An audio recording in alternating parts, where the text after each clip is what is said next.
Welcome back, everyone, to OpenLine. We're talking about our democracy, and there's a group, Tennessee Democracy Forum, that's going to be hosting bipartisan discussions all across the state with Republicans and Democrats about the state of our democracy. They've released a poll just out today with some interesting results. A small majority, 51%, believe January 6th was a legitimate form of political discourse rather than an insurrection.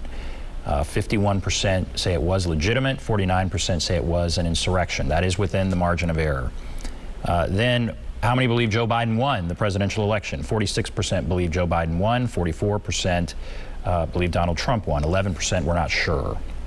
So we're talking about these poll results out today as kind of the backdrop for this discussion in our state about the state of our democracy. Emily Eichenthal is with us. She's coordinator with the Tennessee Democracy Forum.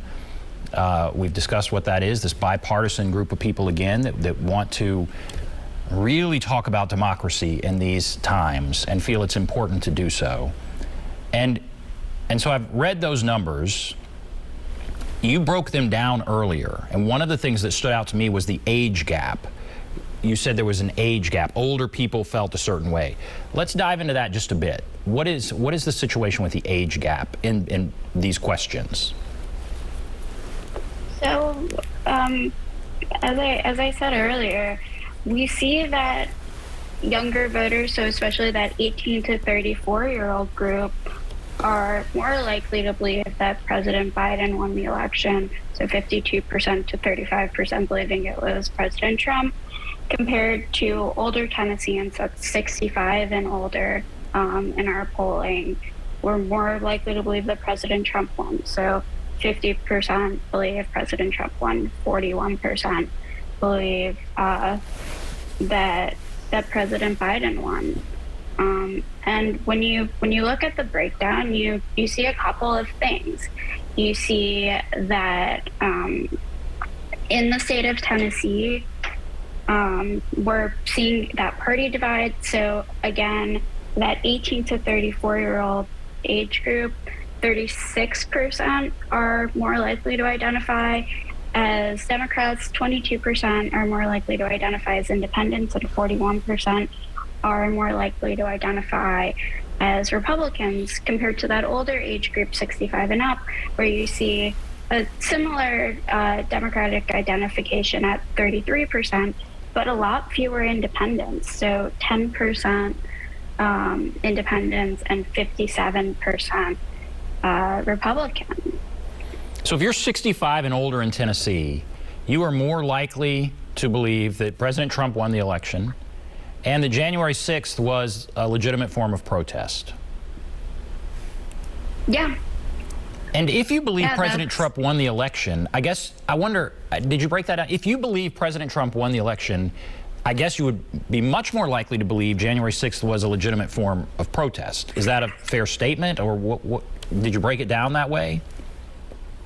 Yeah, so 95% of voters for President Biden believe that January 6th was an insurrection, compared to 15% of voters for Donald Trump in 2020. So that's, make sure I'm doing my math correctly here, but that's 75%, 85% of Trump voters characterize January 6th as a legitimate form of political protest. Which means if you come down on a certain side, it's almost as if everything falls into place. I mean, it could be possible that you believe President Trump won the election, but you were incensed by what you saw on January 6th, that it was not appropriate. It was not a legitimate form of protest. People died. It was inappropriate and violent. But people that voted for President Trump, a vast majority, just it's all or nothing. Is that right?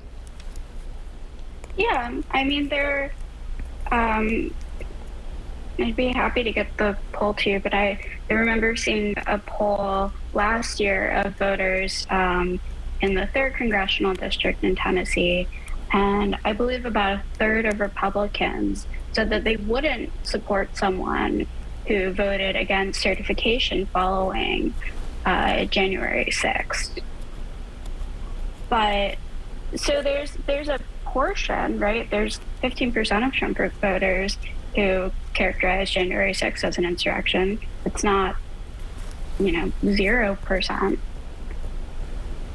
Okay, let's go to the phones here. Let's go to Tom. Okay. Hello, Tom. Hello. Go right ahead, Tom. What's on your mind? Well, right off the bat, let me tell you, I'm 75 years old. What your president said during Charlottesville that neo-Nazis and Ku Klux Klan were fine people. Most people do not know that Tennessee succeeded from the Union during the Civil War and fought to preserve slavery. Now, like say, being 75 years old, Trump lost. He did not win, and he stirred that thing up at the Capitol. I consider him just almost directly responsible for it. Thank you, and I will listen to your replies. All right. So there's some 175 who maybe he wasn't part of your poll, but he wanted to make his point. He wanted his point out there. He wanted to hear your reply. What do you say to what he said? Yeah, there's still 41% of Tennesseans who believe that, who are 65 and older, who believe that Joe Biden won the 2020 election. There are lots of other folks out there who agree. We're divided on it. I think that's the biggest takeaway, is that Tennesseans just don't agree on the facts. Right. Let's go to Karen. Hello, Karen. Yes. Go right ahead, Karen.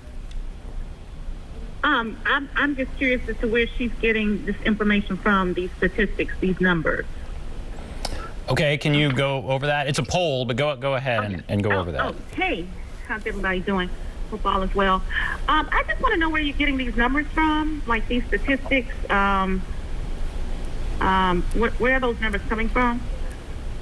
Yeah, Karen, I'm happy to answer your question. So we had a polling group called Embold Research survey, to be precise, 1,125 registered voters in Tennessee between April 8th and April 11th. And we asked these questions. And now I think Karen is listening there. Karen, okay, does that answer your question? I'm listening. Well, she's answering it now. So it was a poll. There were 1,000 Tennesseans that were polled, and these are the responses that they gave. Okay, and where were those 1,000? From all over the state of Tennessee, or just Nashville, or? No, there were some rural, there were some urban, so it was all over the state. Some in Memphis, some all over the whole state. It's the whole state of Tennessee. I got you. Okay. All righty. Thank you. All right. So that's just a process question. All right. Again, if people have questions about how this was conducted, you've kind of gone into that, but there was great care taken to make sure this was a cross-section of Tennessee. Do you feel this is representative of the state? Yeah, that's the job of good polling, and this was good polling. We made sure that it was representative based on age, on gender, on ethnicity, education, religion, and voting history. This is a poll that is reflective of Tennessee. Reflective of Tennessee. Let's go to Taylor. Taylor, it's always good to hear from you. Thank you, Ben, and thank you, your guest. Go right ahead, Taylor. It's an impressive title to this organization. I'll start off by saying I'm a staunch conservative, so I've got a lot of questions, but I won't ask them all. First of all, I never heard of that polling place, and one of my first questions was dividing the question about insurrection or protest. I'm a believer that there's 3 or 4 questions that could have been in that, and you pick one of the four instead of the two, because I'm a conservative that thinks it was a violent, foolish protest. And I'm not going to get into who won the election, because it doesn't matter. But my main question is, I don't think most Americans feel like that our democracy was seriously threatened whatsoever. And Ben, you say people died. Most of them were heart attacks.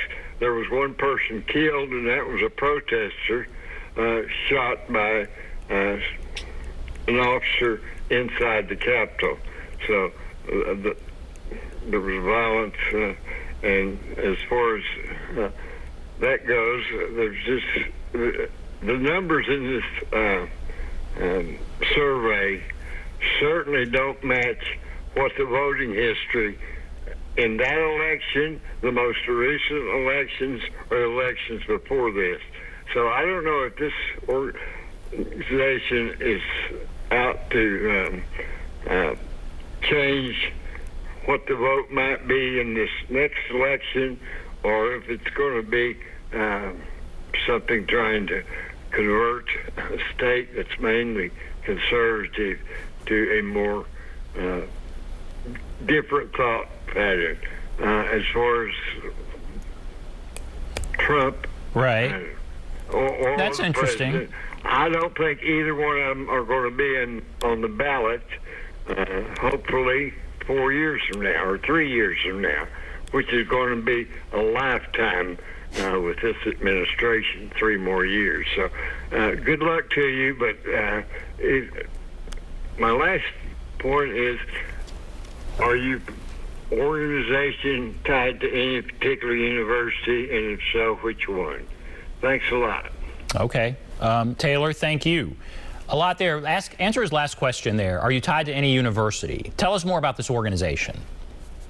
Yeah, so we've partnered with the University of Tennessee at Chattanooga to host the conversations on democracy. So those in-person forums will be on campus. That way, both members of the community as well as university students who are learning about these issues can attend. But I can promise Taylor that we are a nonpartisan organization. We're not pushing for any specific candidate to win either in this coming election in 4 years. We're focused on rebuilding support for the foundation of democracy, for people feeling confident about their vote, for an independent judiciary, for ensuring that no one's above the law. That's what we're focused on. And how do you make that happen in this polarized environment? How do you make those things happen? People feel confident in the democracy, that their vote counted in the results of the election. How do you make that happen? Well, part of it, a little teaser for next Thursday, you'll have to tune in and listen to Governor Whitman and Ambassador Eisen talk about the work, that exact work that they're doing with the States United Democracy Center, really focusing on truth in elections and election protection and giving the American public the confidence. And you heard from system. Taylor the skepticism that people have. He's a conservative. He indicated that, I don't want to put words in Taylor's mouth. Taylor, call back if I'm wrong, but I think you said what happened on January 6th was wrong. I think you said it was violent. I think you were opposed to much of what happened there. I hope I'm right. But he doesn't want some organization to try and change, to make Tennessee more liberal. He's conservative. He doesn't want some organization that's trying to change votes to, we're a conservative state, it's a red state. He wants to, he's skeptical. And so what about that to somebody, not just Taylor, who might be skeptical? Yeah, look, it's a pro-democracy organization. I hope that these principles of democracy aren't seen as politicized. These are the foundation of our country that has represented parties of both sides, that has represented liberal and conservative. It goes back to when I was talking about Howard Baker and Al Gore. They disagreed on the issues. They were from two completely different parties, opposing parties, but they believed in the Constitution. We are the pro-Constitution group. We're not pushing any political agenda. Right. Let's go to one more call here. Let's go to Stuart. Hello, Stuart. Yes. Go right ahead. All right. Ben, you mentioned early on that, and you said it, reiterated it like twice or whatever as far as different sets of facts. Facts are facts. 2 and 2 is 4. H2O is water. So you can't have different set of facts. You may have different sets of opinions and different looks, but facts are facts. Biden won the election. Tennessee is red, but it used to be blue. So we'll see what happens in the future. But, opinions change. Facts don't. So I'll listen, hang up and listen and see what you got to say. Thank you. All right, thank you. Yeah, I mean, what I'm saying there is we can look at with our own eyes and see what happened on January 6th. Was that legitimate political discourse, or was it a violent insurrection? And what we have is a small majority of people in Tennessee, 51%, a majority of people think it was legitimate political discourse.